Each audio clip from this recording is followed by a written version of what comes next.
Cherished child of God, it is Tuesday of the Holy Week. My prayer for you this day is that Jesus, who has entered into your heart, will arouse deeper faith in you, so that your hope in the resurrection will not be in vain. Again, as I said yesterday, don't allow this celebration to pass. Behave like Zacchaeus. Rise high, climb the tallest tree,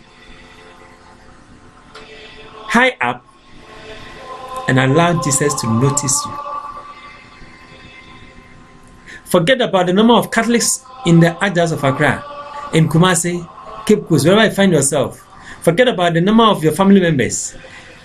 Forget about your parishioners. You are saying that where you are, you don't like. You have been enslaved by sin. That the prodigal son, you want to really experience Jesus. You have received communion several years. You want this year's communion at Easter to be special. Oh, you are not a communicant for one reason or the other, but you want to even experience Christ who is born into your heart. And you want to turn on a new leaf. That Christ will shine in your life. That He will grant you the assistance you need to journey through, no matter the difficulties and the challenges.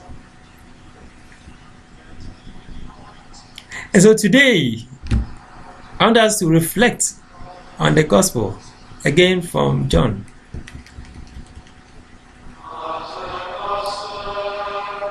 Jesus predicts or foretells, while in the upper room, He foretells His betrayal and denial by Judas Iscariot and Peter, the rock, respectively.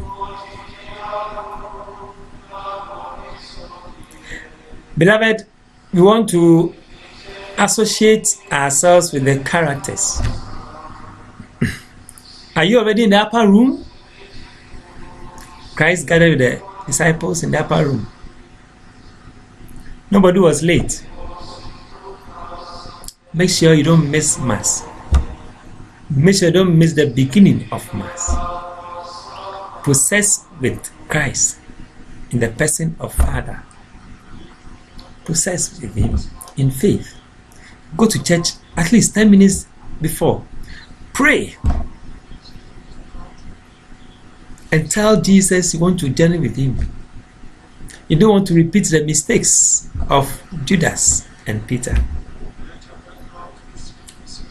Because you see, sometimes you don't know the end of the road. You are driving an unknown road and you feel it's so smooth and straight. Before you realize there's a sharp curve. Top speed, you have to manage to maneuver, or else you run into a ditch. Peter didn't know. He thought by professing that he loved Jesus and by being made the head of the apostles, the disciples rather, because Jesus had not left them yet. He was going to have it rosy. Who will follow you? Who will support you? Didn't know. Before the cock crows, you would have denied me 3 times. Denial. Denial. You have denied the rights of innocent people. You are a justice at the court. You are a magistrate. And yet, Instead of allowing the Spirit of God to lead you to defend the poor, we allow money and influence to make us decide against them. May God have mercy on us. We have denied the innocent their rights, basic rights.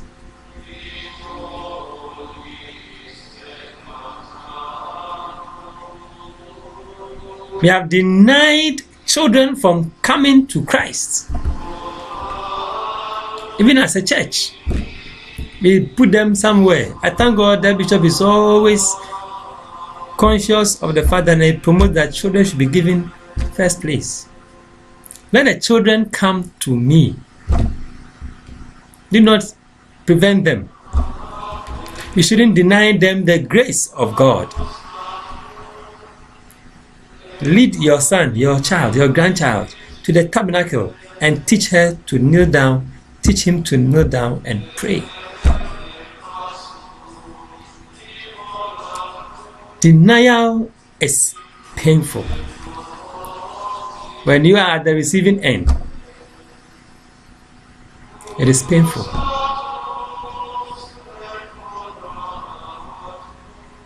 It has to do with inconsistency.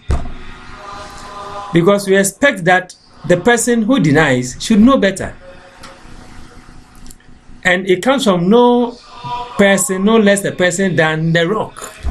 The one who is supposed to be stable, formidable, rock, Petros. He forgot that. He thought he was still Simon. Ficky, or a fickle. That which could be moved easily. He forgot that he had been transformed from Simon, fickle-mindedness, to Peter, Petros, formidability, rock. And he denies Jesus. At one breath, yes, I'll follow you. The next time, I don't know him. Not before rulers, but before children. A slave, a servant.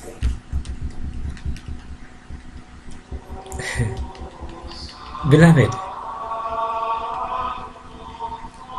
Judas was opportunistic. Some of us are opportunistic. We wait till we sense there's a program, they want to come and do our own thing. We have ulterior motives for doing what we do, but we come presenting ourselves as wanting to help. Oh, we start lavishing gifts on the church, on priests, because we have our own agenda.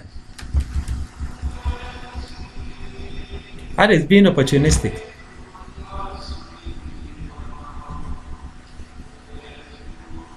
I know that, oh, once I do this, I'll have this result. So let me align myself. He thought he would outsmart even the Jews. Probably the fact that they attempted in Capernaum to throw him off the cliff, he eluded them. The fact that they picked stones and they could not harm him, he felt, oh, this man is a magician. If I go, let me sell, make some money. And because remember yesterday, he commented, this money could have been sold and then be used for the poor. We are told by the editor that he was a thief. He didn't have the right motive. So he goes and sells his master. Who says Jesus would not have died? He would have. Anyway, because he was wanted. That's why Christ said, woe unto the person through whom it happens. Eventually, the rest of them will abandon. Beloved, when we sin, three elements come to play. In every sin, there is a betrayal.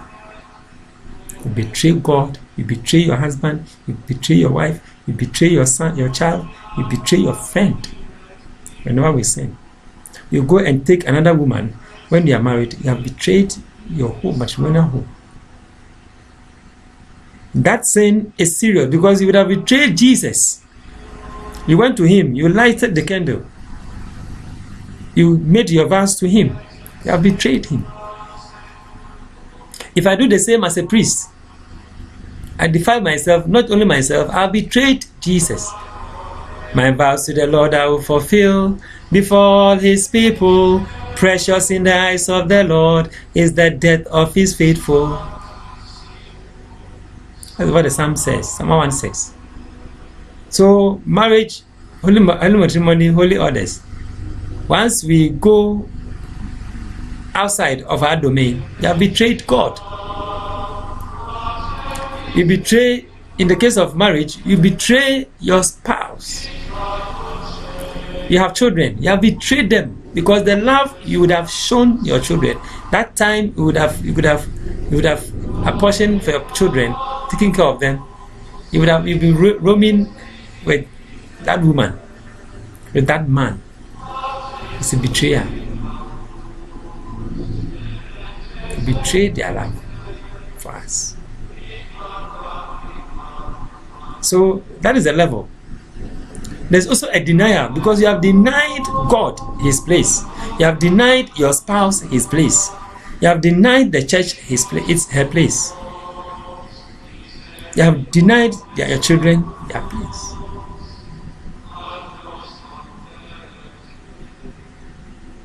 And that's why I keep talking against and preaching against this contraceptives. We deny children from, when Christ said, let children come to me, it is not only blocking them from going to him when they have come to him. The first is life. We should promote life. Then, when they have come into the world, we baptize them. And we see to it that they grow. Because it is God who takes care of them. God has brought them into this world. Then there is abandonment. We abandon God. But who can abandon God? God has created us. We can't abandon him. We can only abandon our own selves. Even as we think we are abandoning God. So the rest of the disciples later on will abandon Christ. Betrayal, BDA, betrayal, denial, abandonment. You see, we are fortunate to have all the prophecies fulfilled in our days. Christ spoke, did not understand, and they went on. Though he prophesied, it happened. They could not change the course. They allowed themselves to be entangled by it. A woman assured you that, look, once I meet you, we'll have an affair. Once we go for this program, we'll have an affair. All the signs have been given, and you still go and put your head into the same pot. You'll be cooked. All signs have shown that this venture, this dubious venture, will lead you into jail, into court, and you still go and enter into such a deal. We are praying that God will grant us the grace to foresee the dangers ahead so that we will avert them. Just as we are driving, we think that we anticipate traffic at a point and we try to move, divert our course. May God help us with his grace. May Christ, who has led us into the promised land, the New Jerusalem, and who has led us to the upper room, help us to avoid sins. We know all of them. He has told us the consequences. May we not repeat the mistakes of Judas and Peter. May the darkness of sin, in the night of unbelief, vanish before the light of the word and the spirit of truth. And may the heart of Jesus and the heart of Mary live in the heart of all men and women. Amen.